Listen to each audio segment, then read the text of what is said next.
Oi, pessoal, eu sou o Muri. Oi, pessoal, eu sou o Luke. E esse aqui é o Labcast, o podcast oficial da Labenu. Bem, galera, hoje o Labcast traz uma pauta muito importante, que é precisamos conversar com os homens. Isso é uma iniciativa que acontece em várias empresas, né? Para conseguir melhorar as discussões sobre os machismos e que já existe, né? Principalmente no ambiente de tecnologia, que é majoritariamente ali ocupado por muitos homens. Então a gente vai tentar trazer essa discussão aqui pro Labcast também, pra gente entender melhor como é que as pautas desse assunto. É isso, né? E eu acho que é importante falar que esse modelo de pessoas falar com os homens também, ele é uma prática que acontece em muitas empresas, no interior de muitas empresas, né? Tem as reuniões pra o pessoal bater um papo. E é importante sempre manter esse diálogo de forma muito aberta, né? Porque eu acho que é isso, a gente tem que trabalhar com o outro sempre de forma muito aberta pra conseguir ter algum nível de transformação, algum nível de mudança. É sempre assim. Me apresentando, eu sou o Muri, eu sou instrutor aqui na Labenu. Já estou aqui há mais de um ano, dando aula, né, conduzindo os materiais. Eu sou formado em ciência da computação, tenho 28 anos, moro aqui em São Paulo e gosto muito de trabalhar com tecnologia e educação. E acho que é uma forma importante de empoderar as pessoas. Então, e eu acho que empoderar os homens também vai ser importante, não só com a parte tecnológica, mas com a parte de autoconhecimento, né, de autodesenvolvimento. Eu sou o Luke, eu tenho 25 anos, eu sou aqui do time de tutoria da Labenu. Eu sou formado em comunicação social ou mediologia. Eu sempre falo comunicação social porque ninguém nunca entende quando eu falo mediologia. A pessoa às vezes ouve geologia quando eu falo isso. Mas enfim, trabalho aqui na Labenu com os alunos de forma muito, muito direta, muito próxima, assim. Eu acho que é sempre muito importante ter esse papo com o pessoal pra gente conseguir tornar a experiência de todo mundo aqui o melhor possível. Acho que é um pouco isso. Acho que para começar esse assunto, a gente pode começar a discutir, entender, né, o porquê que esse tema machismo, né, é tão forte, a gente precisa discutir. E não só discutir, não só falar, deixar as mulheres, né, que sempre ficam ali levantando essas pautas. E acho que a gente também, como homem, tem esse papel de começar a discutir também sobre isso, falar essa voz, né, ter essa discussão para entender com as nossas palavras, né, com o nosso jeito, com o nosso dia a dia cotidiano, como tentar se tornar ali mesmo machistas, deixar a sociedade mesmo machista como um todo, né. É importante trazer homens para debater esse tema, porque é isso. Eu acho que além das mulheres sofrerem uma série de violências ao longo do cotidiano, a gente ainda tem que colocar em cima delas o peso de explicar as coisas pra gente é um pouco demais. É um pouco de folga demais. Mas é difícil, né, no dia a dia a gente pensar, né, porque, querendo ou não, a gente tá num espaço de privilégio, a gente tá num espaço que é, de certa forma, confortável. Pode não parecer, às vezes, assim, tipo, não, todo mundo tem as batalhas, todo mundo tem as suas brigas, mas é muito difícil perceber coisas que a gente não vivencia, que só a mulher vivencia. Acho que desde coisas mais banais, né, de andar na rua e tá com medo de ser assaltada, né? Então eu tenho muitas amigas que têm maior receio de pegar Uber, assim, de andar no transporte público, coisas que eu nunca tive, sabe? E aí eu acho que isso são coisas que a gente não percebe. E aí é um privilégio, né? Assumir que é um privilégio, às vezes parece meio fútil, meio superficial, mas é um privilégio, sim, de fato. Entender esse privilégio e tentar, tentar ajudar de alguma forma, acho que é importante, né? A gente não tem que manter esse desequilíbrio, perpetuar isso, né? Uma coisa que já foi construída ao longo de vários anos na sociedade e tal. Não é culpa nossa, tipo, não é minha culpa que realmente, sei lá, tem homens violentos, tem pessoas, né, que maltratam mulher, que abusa, que fazendo umas cantadas meio abusivas, né? Então, ou ficam fazendo, certo, que nem você comentou, né? Algumas violências ali que não parece violência. Tipo, eu não faço isso, beleza, mas tem muitos amigos meus que fazem e provavelmente eu já fiz e não percebi que fiz. Talvez eu nem lembre que eu já tenha feito isso algum dia, mas aí em algum momento, quando eu comecei a ouvir sobre machismo, e aí muitas amigas minhas me ajudou com isso, eu comecei a falar, caraca, eu já fiz algo assim, eu acho. Interrompi uma mulher, eu já tentei, não dei muita importância porque eu tava falando, deu espaço, né? Eu acho que tem essa questão mais individual ali que é difícil de cair a ficha no dia a dia. Então acho que é importante. Não, é exatamente isso, assim. É muito difícil reconhecer isso em si mesmo, né? É muito complicado. E eu acho que é muito isso. Não é porque a gente tá falando sobre isso aqui hoje, sem que a gente tá levantando esse assunto, que a gente é totalmente livre disso. De forma alguma, né? Porque eu acho que uma coisa que é muito importante a gente sempre ter essa noção, quando a gente, enfim, debate qualquer caso social, mas, enfim, já que a gente tá falando aqui hoje sobre machismo específico, é importante ter sempre essa ideia de que desconstrução é um processo. processo. Não é uma coisa que um dia você vai acordar e vai virar uma chavinha e falar, tipo, opa, tô desconstruído, sabe? Não é assim que rola. É uma coisa que você tem que trabalhar constantemente. Você tem que batalhar constantemente pra desconstruir o seu próprio comportamento. Pra conseguir reconhecer em si quais comportamentos eles não são bacanas, eles precisam ser mudados, sabe? É uma coisa que é muito difícil. É um processo que a gente precisa levar com responsabilidade. É muito comum, às vezes, quando você aponta isso numa pessoa, a pessoa fica sentir muito culpada, assim, sentir que é o final do mundo, que se você apontar algum comportamento machista nela, ela age como se você tivesse acabado de dar, tipo, 3 tapas na cara dela e xingado ela na cara dela, e, tipo, tem gente que é muito assim, que, tipo, ou se sente muito ofendido com isso, ou quando você faz isso, entra numa espiral de culpa, de, meu Deus, eu cometi uma coisa horrível, eu sou um monstro, que, de certa forma, não deixa de ser uma forma de você não se responsabilizar pelo que você faz, às vezes. Né? Esse excesso de culpa, né? Você basicamente fica preso numa coisa que você fez e não se responsabiliza pra mudar. Então, eu acho que é importante que tenha sempre essa ideia de que desconstrução é um processo e que é importante se responsabilizar. Não se culpabilizar pra conseguir atingir alguma forma de transformação mesmo, alguma mudança real. Evoluir nesse processo, né? A gente realmente reproduz comportamentos que é isso, a gente aprendeu, né? Não tem muito... O que a gente tem de referência, né? Como homens, ou como pessoas, ou como sociedade, né? A gente tá falando como homens, mas a sociedade como um todo também é machista, né? A gente tem ali dados que... Muitas pesquisas falando, né? Que mulheres costumam receber bem menos que homens, e na área de TI não é diferente, né? Além de ser mais predominantemente ocupado por homens, os cargos de liderança e os salários são sempre maiores para homens. Então, vai além da culpabilização individual, também vai para a culpa social. Mas tentando trazer mais pro nosso dia a dia, né, pro nosso papel, é isso. A gente foi criado de certa forma, então as referências que a gente tem de amigos, da escola, né, sei lá, filmes às vezes, algumas séries, sei lá, stand-up, as piadas que a gente via antigamente eram piadas muito machistas. Então isso foi se naturalizando sem a gente perceber, né? E isso foi se enraizando. E aí quando a gente realmente fala, putz, quando começa a perceber, ou uma mulher, ou um homem, ou um amigo fala, esse comportamento que você fez aí não é legal, a pessoa pode não se sentir legal, sei lá, pode até parecer que a mulher não tá desconfortável na hora, mas você virar e falar, não, só uma brincadeira. Tipo, não é uma brincadeira. Você pode ir crescendo e pode ganhando proporções cada vez melhores. A gente tem muitos casos, né, de que é isso, você não percebe no começo que é um comportamento ruim, porque parece uma brincadeira, parece uma coisa comum, porque é uma coisa da sociedade, a sociedade faz, você vê em vários lugares, mas não é um comportamento que a gente precisa realmente causar mudanças, né? Teve casos, né, de jogador de futebol também, de muitos casos que teve abuso, e é isso.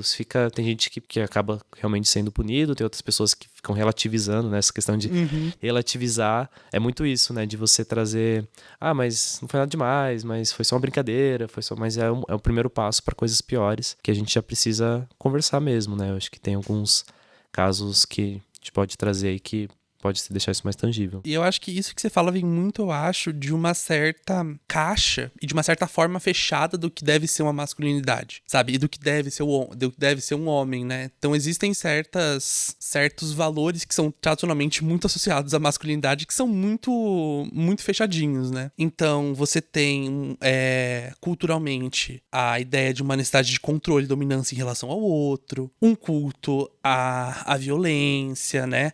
Uma ideia de restrição emocional e afetiva, então você não pode compartilhar seus sentimentos, você não pode chorar. Tem essa dimensão também de um certo até incentivo a uma hostilidade sexual, até sempre demonstrando sua virilidade, tananã, tananã. É isso, é uma forma de uma construção social do que é ser homem que é muito fechada, muito específica para um certo tipo de masculinidade heterossexual, cisgênera, né? Também tem essa questão. Isso é uma coisa que vem de antes da gente, vem de fora da gente, que a gente é criado tentando a vida inteira caber dentro desse envelope, sabe? Para algumas pessoas isso é muito de boas, e é por isso que quando elas são questionadas que isso não é legal, elas ficam, meu Deus, minha vida acabou. Mas eu acho que por outro lado tem muito isso, assim, à medida que você começa a entender que você não precisa entrar dentro de uma certa forma do que é o que se homem precisa ser, é muito mais libertador, sabe? E é um peso muito menor. Então, assim, eu acho que aprender, de certa forma, a construir certos pressupostos de masculinidade é fundamental. Também para os homens. Eu acho que é isso, para ter uma certa saúde emocional, sabe? Sem contar, enfim, para todas as outras pessoas que são atingidas por essa masculinidade tóxica.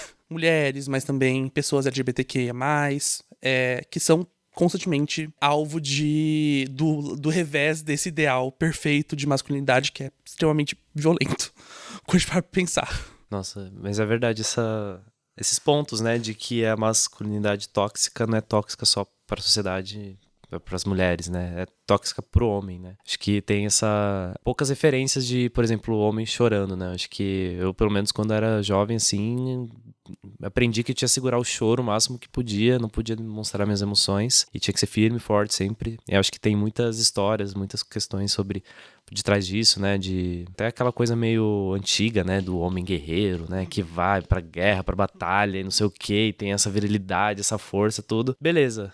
Isso foi naquela época. Hoje a gente tá numa outra sociedade, a gente tem uma sociedade que permite, né, de ter mulheres trabalhando, então, porque a gente tem que mostrar virilidade, ficar mostrando toda essa força, assim, não chorar, não demonstrar emoções, sendo que a gente tá numa sociedade que, é isso, mulheres e homens podem ter a mesma possibilidade de trabalhar com os mesmos cargos, ter as mesmas funções, estudar, né? Então, várias questões aí que as mulheres foram desconquistando de votar, né? De poder se eleger, questão política, questão de trabalho, questão de educação. Então, eu acho que é por isso que a gente entra nesse lado, assim. A gente tem algumas crenças que talvez não vamos julgar, né? Se talvez em outro contexto faria sentido ou não tem como julgar agora, mas hoje parece que não faz tanto sentido. Então não tem por que a gente querer perpetuar essa história de você um homem fortão, machão, tal, o cara ali que segura a barra toda, sendo que não tem por que isso, porque a mulher também aguenta, ela segura várias barras, ela também faz, e ela não precisa ficar se escondendo atrás, às vezes, de uma máscara ali de virilidade, de força, e poder se permitir ser sensível, acho que também faz parte, né? Poder ouvir, né? Acho que tem uns termos em inglês, vou tentar pegar aqui, que eu acho que é o mansplaining é um dos que faz um pouco isso, né? Que famoso macho palestrinha. é o macho palestrinha ali, né? Em inglês tem os termos, mas a gente tem o macho palestrinha, que é aquele cara que fala, né? Então, eu acho que eu já passei por isso algumas vezes, mas que tem um que quer explicar para uma mulher algo que ela ou que ela sabe, ou que ela, como se ela não tivesse a capacidade de saber aquilo, sabe? Então, é aquela famosa, tipo, você falar de novo uma coisa que já é óbvia, assim, como se não fosse óbvio, tentando explicar, né? Então, você fica ali com essa pose, assim, de tipo, não, ó que incrível essa ideia que eu tive aqui, ó, eu pensei nisso, quando você vai ver, é uma coisa simples que a mulher já conhece. Não, e demonstra um paternalismo, assim, como se tivesse sempre tá explicando pra ela, tipo, olha, é assim que se faz, como se ela não soubesse o que ela tá fazendo, né? É uma posição de ficar meio que reforçando essa posição de que a pessoa acha que ela tá numa certa superioridade, sabe? O tempo todo. E é muito isso, porque são coisas que acontecem é uma coisa que acontece de forma muito pequena, assim. E é uma coisa que acontece que às vezes você nem nota que você tá fazendo, sabe? Você causa um desconforto imenso. E você não nota que você tá fazendo isso. Eu faço isso às vezes. Eu realmente faço isso às vezes. É importante pra mim, hoje em dia mesmo, mesmo que eu esteja num processo de construção, isso às vezes acontece e é isso. Quando alguém aponta isso pra mim, é importante que eu pare e eu pense, cara, eu fiz isso. Caramba, sabe? É importante reconhecer isso o tempo todo, reconhecer que isso é uma coisa que acontece, isso é uma coisa que não é correta. E quando uma pessoa aponta isso pra você, você não pode ficar em posição atiçada, sabe? Você não pode ficar irritado. Tipo, é uma coisa que você fez, tem que refletir sobre o que você fez, sabe? Se você não refletir sobre o que você fez, você não vai mudar.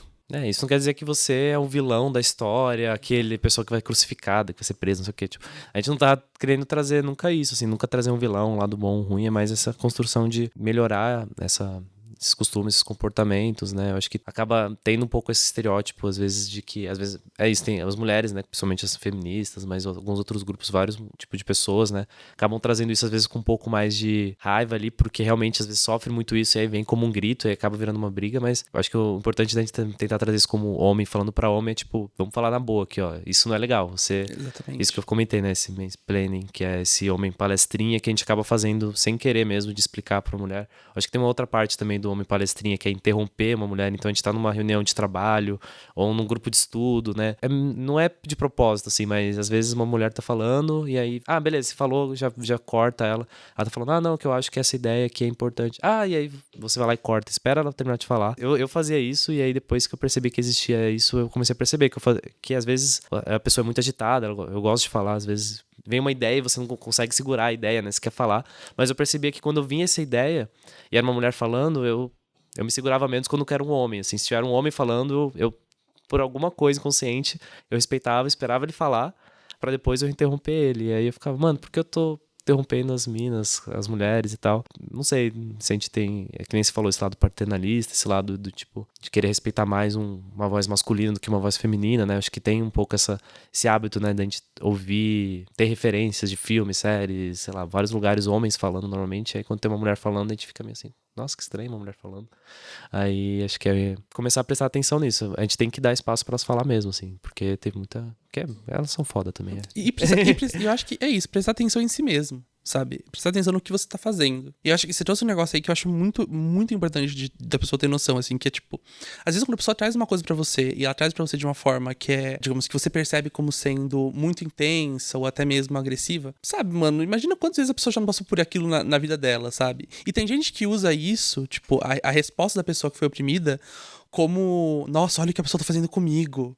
Eu sou a vítima dessa história, não ela, sabe? Tem essa distorção dos lugares que é muito bizarra. É importante entender, às vezes, que é isso. Tipo, se a pessoa tá trazendo isso da forma pesada como ela tá trazendo, é porque ela já sofreu muito com isso. E a pessoa trazer isso de uma forma que você não sente confortável, você se sente ofendido enquanto homem pela forma como a pessoa tá trazendo, é importante você entender que talvez o que você tenha causado na pessoa seja exatamente a mesma coisa. Na verdade, o que você causou provavelmente foi muito pior, porque já tem todo um histórico lá que você tá engatilhando. Então, é muito complicado, é muito difícil. E aí eu acho que só pra completar, lembrando os outros termos também, né, que a gente costuma utilizar, que é dessas violências, né, que a gente vai fazendo, principalmente nesse ambiente, eu acho que trazendo mais pro ambiente de tecnologia, né, que a gente tá ali conversando com mulheres, e são pequenas violências do dia a dia, que nem esse homem palestrinha, né, que faz esse mansplaining, interrupting, que é de interromper, tem outro que é o gaslighting, que é o fazer a mulher de doida, então,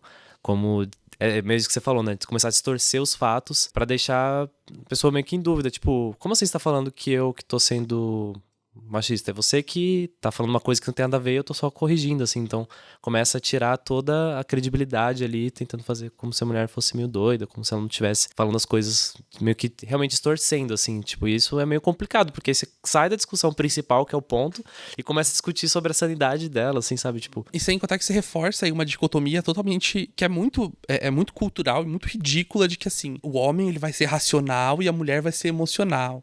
Então você tá corrigindo essa distorção emocional que ela teve, porque ela ficou doida, sabe? Tipo, é muito bizarro isso. É muito bizarro, assim. Porque é isso, você usa uma situação cultural, você usa uma coisa que é culturalmente muito intrincada na nossa cultura pra desvalidar o que aquela mulher tá dizendo, sabe?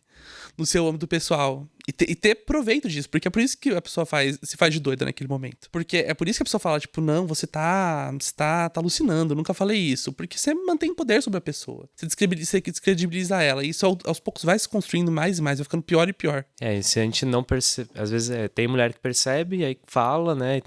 Acho que a questão é a gente perceber antes mesmo de chegar e virar uma coisa tão grande. Isso acontece também com outros casos, que é acho que é o último termozinho em inglês que eu queria trazer também, que é o Brooping Propiate, alguma coisa assim. Fura olho.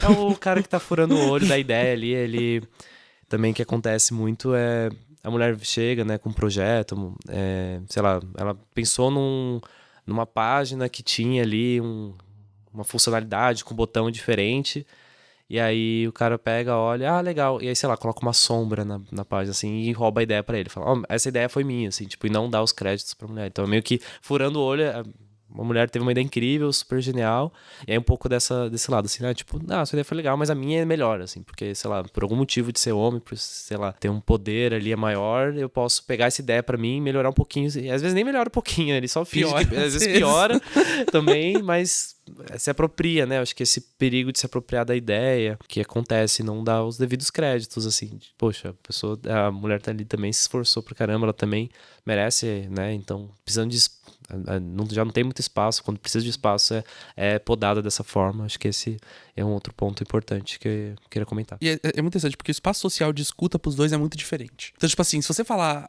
você enquanto a mesma coisa que uma mulher falou, você tá muito mais predisposto socialmente a ser ouvido. Porque é isso, o espaço de escuta social para um homem é muito maior. É por isso que é muito mais fácil se apropriar das ideias enquanto homem, porque as pessoas vão te ouvir com mais facilidade. E isso é muito complicado, assim, também. E é uma coisa que também eu acho que tanto de quem fala quanto de quem ouve é importante ter um movimento em relação a isso. Fala, meu filho, não foi você que teve essa ideia, foi ela.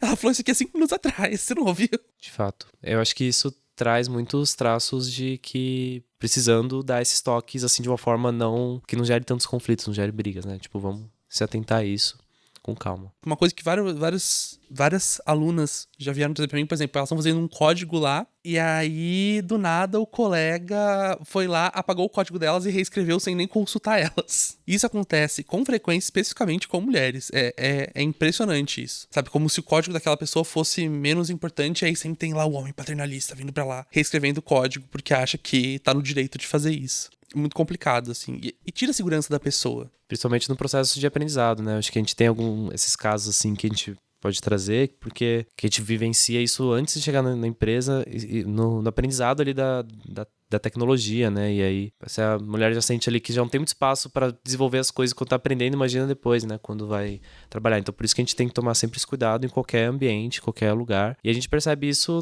em algumas turmas, até como com instrutores, né? Às vezes, quando eu tô dando uma aula, eu vejo que o aluno se comporta de um jeito, aí quando é uma instrutora, uma mulher que tá dando a aula, ele já começa a querer questionar mais, começa a tentar validar, né? Fazer mais perguntas mais difíceis, mais complexas. Eu falo, nossa, que aluno participativo na outra aula. Na minha aula ele não é tanto assim, ele costuma aceitar mais o que eu falo. E aí, às vezes é isso, é sem querer mesmo, né? Não é que é um vilão ali que precisa ser derrotado e nada mais, assim, é só um...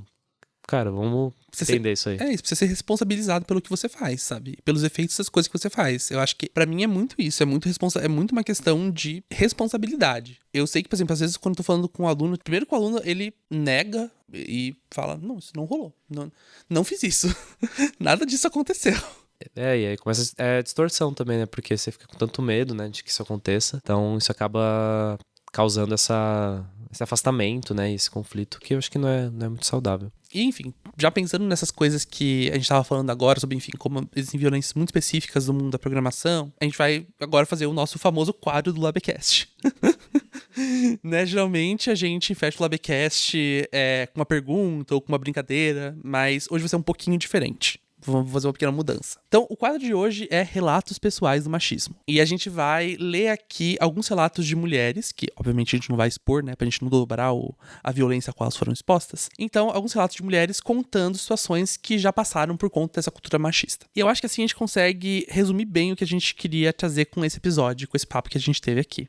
Um desses relatos, a pessoa, né? A mulher diz que não sei como reagir quando um homem da equipe assume todas as tarefas, sem nem debater com as pessoas do grupo e geralmente deixando as tarefas mais fáceis pra mim, como se eu fosse menos capaz. Caso clássico de paternalismo. E é muito isso, tipo, meu Deus, eu vou aqui pegar tudo pra fazer, você não considero você capaz, eu acho que eu consigo fazer tudo sozinho. E é muito interessante, especialmente esse caso aqui, porque grupos minorizados, eles têm uma tendência a ter uma síndrome de impostor. A sentir sempre que é inferior, que não é bom bastante. E quando a pessoa toma uma posição dessa, que assim, vou pegar todas as tarefas aqui, não vou te consultar como dividir as tarefas, vou deixar as mais fáceis pra você. Você tá o tempo todo reforçando essa síndrome de impostor da pessoa, ou mesmo se aproveitando essa síndrome de impostor da pessoa e reforçando essa posição de poder que você tem ali, né? É uma coisa pequena, às vezes você nem nota o que você tá fazendo, mas também é isso, você tá enfiando o dedo na ferida e piorando as coisas cada vez mais. E é muito fácil entrar no argumento de, não, eu tava ajudando, não tô tentando atrapalhar, assim, né? E aí, então... Que ser gentil com você, te deixar as partes mais de boas. Então eu acho que isso traz um relato bem real do que a gente tinha conversando. Posso ler mais um, então? Pode, claro. Acho que pode ser outro que é bem interessante. Então a mulher diz, é difícil quando um homem fica sempre tentando me corrigir, sem nem me ouvir direito e sem tentar compreender o que estou dizendo. Falta de noção, primeiro. Verdade. Isso é o básico também. Falta de noção e falta de educação antes de tudo. Mas também de acreditar que, enfim, que a opinião daquela pessoa ela é inferior à sua. Eu acho que é muito interessante porque todas essas questões, elas sempre reforçam uma certa posição social do homem como superior, do homem como racional e da mulher como inferior. Então tá sempre, tipo, são atitudes muito pequenas que vão reforçando essa estrutura. O tempo todo, assim. E, novamente, aqui a pessoa pode falar, não, tô tentando te ajudar, quero que você melhore, quero te corrigir, mas você não deixa nem a pessoa terminar de falar antes de você falar. Quer corrigir antes dela, sei lá, não deixa nem errar, né? Tem tudo. Se corrigir um erro, que ela não teve.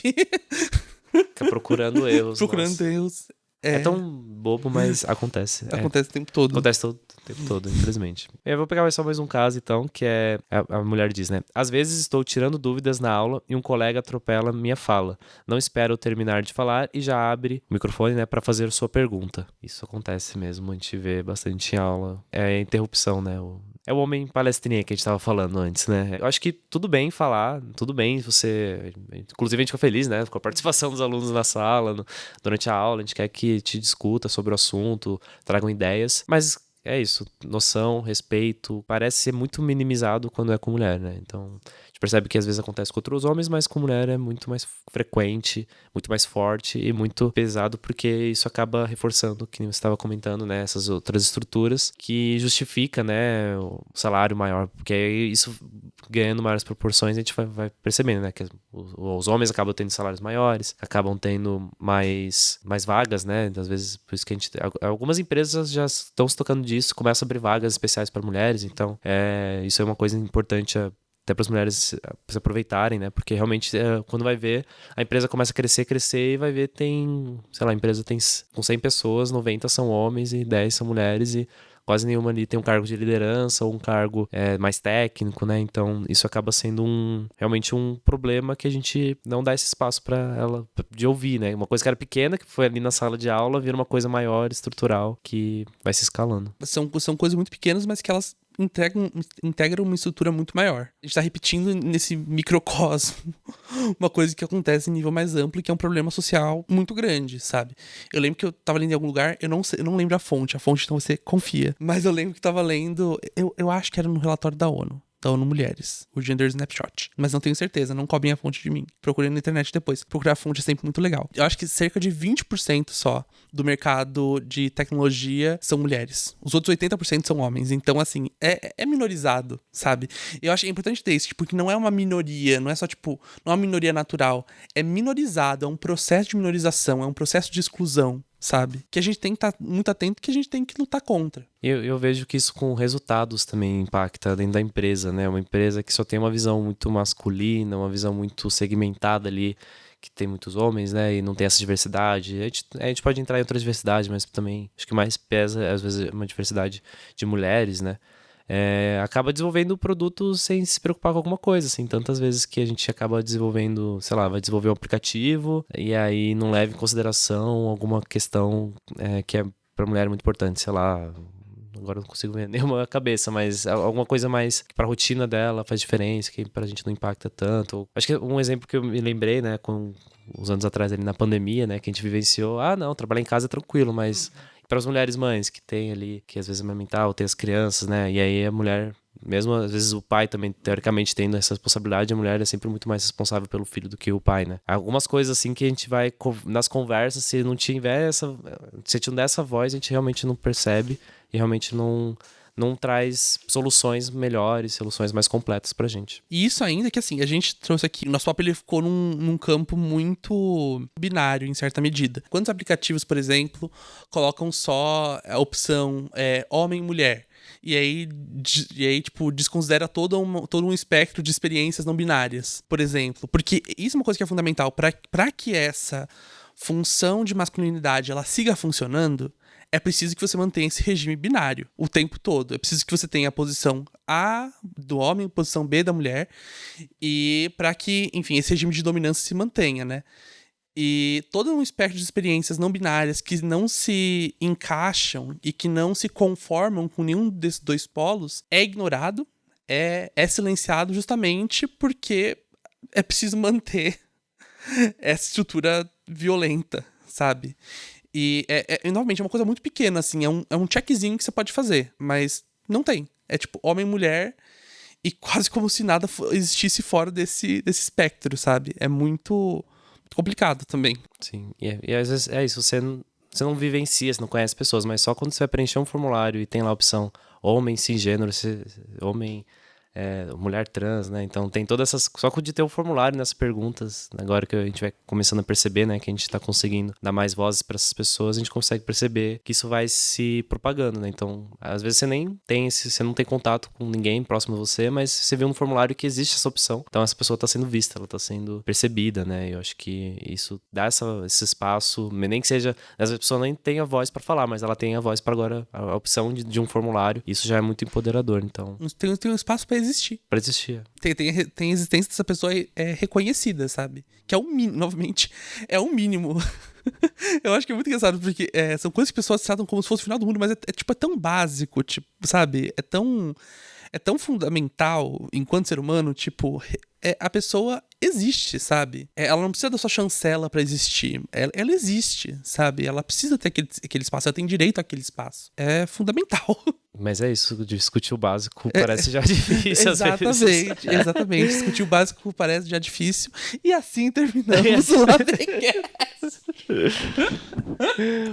Bem, mas acho que realmente, gente, a gente tá aqui pra realmente ter essas conversas e acho que foi bem legal chegar a essa conclusão de que a gente precisa conversar sobre o básico e conversar de uma forma leve mesmo, acho que é importante. Então é isso, galera, o Labrecast fica por aqui, o papo foi ótimo, apesar de, enfim, ter sido muito pesado, mas lembrando que a gente vai continuar trabalhando esse assunto que a gente trabalhou aqui hoje nas nossas redes sociais, é só buscar lá por @labenu_. E para vocês que gostam de tecnologia e quer saber mais sobre o assunto e sobre o mercado de trabalho, vocês podem acompanhar, né, o Labcast, que a gente lança episódios novos todas as terças-feiras no YouTube, no Spotify e em outras plataformas de áudio também. E é isso, se você gostou da conversa de hoje, dá seu like, bota um comentário pra gente e até terça-feira que vem. Eu sempre quis falar isso, me senti uma blogueirinha agora, foi maravilhoso. Valeu. Tchau, gente. Obrigado. Até mais.